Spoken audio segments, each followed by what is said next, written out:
So I'm here with Henry Tomlinson. We're talking about football again, Henry. It looks like the season's going to start in the Premiership. About a third of games going to be free to air, including 4 on BBC. What's your initial reaction then to that news? It has been finally confirmed, has it? I think there's one meeting to go, but it looks like it's game on. I think it's going to be great for it to be on the BBC. Live football's only ever been on the BBC if it's England or the FA Cup. So I think it's fantastic for people to be able to watch it on free to view.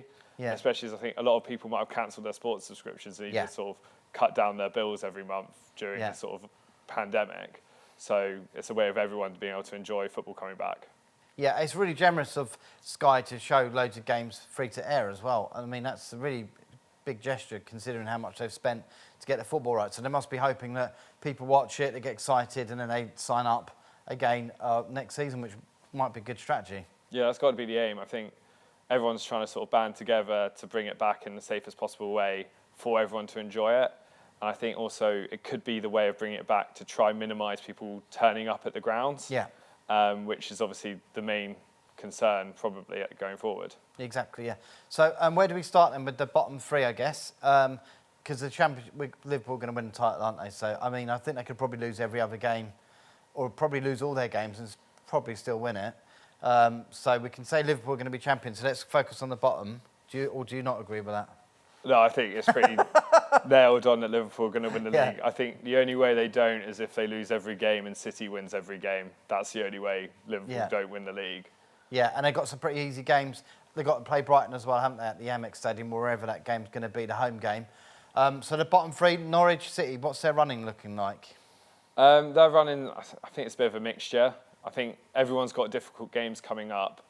But I think the issue is going forward is no one knows how anyone's going to be playing because with this break, everyone's minds are going to be elsewhere with their families at home, whether or not they're thinking it's safe. Some players are missing because they don't think it's safe, so they might not be returning. We've got some very vocal players against going back, like Tyrone Mings of Villa and Troy Deeney of Watford, who are both in big relegation scraps. So it'll be really interesting to see exactly how the run-ins shape up, really. So like a game that you might think was an easier game might be harder because everyone's back and everyone's putting in all their effort, thinking, right, let's do it, we've got our job to do. Whereas some other teams you might have thought would be hard, but might be easier because some players haven't returned or are still injured and their minds are elsewhere and they haven't prepared properly during the time off. Some players might have let their physique go a bit and they might not be as fit for the games to come back, so they might tire. All the pies. Yeah, exactly. Who's eating all the pies over lockdown? Yeah, and Norwich are also in the FA Cup, aren't they? They've got a home game against Man United, so that might take them off course as well. So do you think Norwich might get relegated? The most likely team to get relegated? I think points-wise on the table, they definitely look the most likely to get relegated, but they play good football and they've been playing good football all season. They've just been on the wrong end of results. I think they just lack that bit of spark, that bit of quality throughout the team because they've got some very good players like Timu Pukki is one of their top scorers. He's got to bang him in, hasn't he, really, for them to stay up. But Emiliano Buendia is a great creative midfielder for them. It's just whether or not they can get the best out of them for the run-in, but unfortunately I probably think they will go down. I think they've got a bit too much to do. So 1 down, 2 to go. So Norwich is looking shaky. Do Brighton play Norwich? I think they do play Norwich, don't they, somewhere along the line? Maybe. Yeah, I'm pretty certain we do play them again. I think it might be an away game, but we'll come on to that next programme anyway when we cover Brighton. So next, above Norwich, so we've got Villa and Bournemouth, haven't we, the two teams above them? Yeah, so Aston Villa are currently in 19th. Yeah, spent over 100 million. Spent over 100 million. They've got some very good players in the team.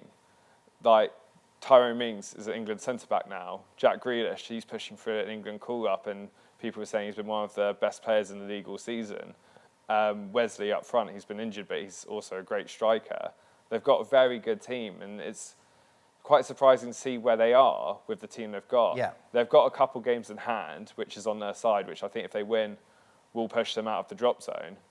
But I'm not sure if they're still in the FA Cup, but that could also be a distraction for them. Yeah. But I don't know whether or not they've left too much to do in the games remaining that they've got. They let in late goals as well, don't they? They do let in late goals, and when they lose, they seem to lose quite badly. Yeah. Like, I think of the Man City game where City just sort of steamrolled them in the second half.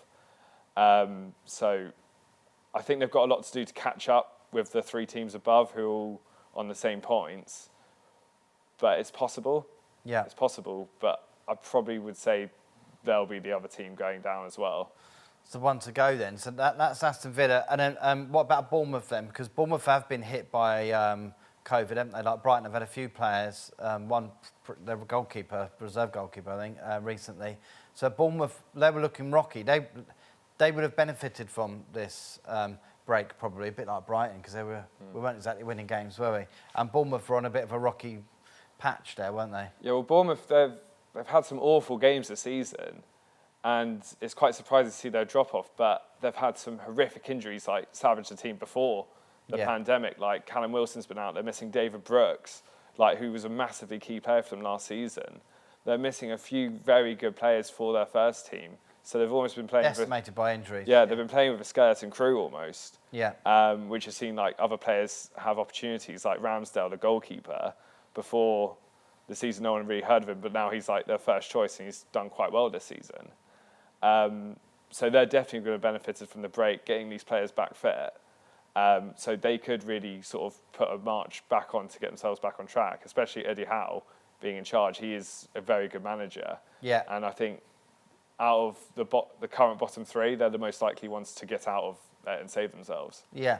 And they've been here before, haven't they? They're quite resilient, Bournemouth, and they've got this really amazing ability to go to like big clubs. Chelsea, they've done it before, haven't they? I think they've done it at Man City before even, where they dig out results and get wins from the most difficult of games. So they're kind of, they're used to it, aren't they? They're used to being in a dogfight. But I'm just thinking, is it a bit like, Wimbledon when they spend a few seasons in the top flight and then they finally succumb? I think that could be the other case, that Yeah. the sort of expenditures sort of that they're not able to afford is sort of finally catching up with them. And also like other players haven't performed that they've been reliant on in previous seasons, like Ryan Fraser.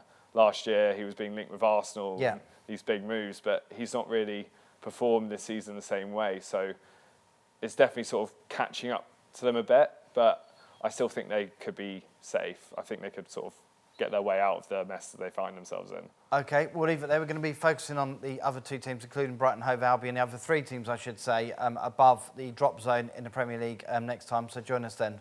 Thanks, Henry. Cheers.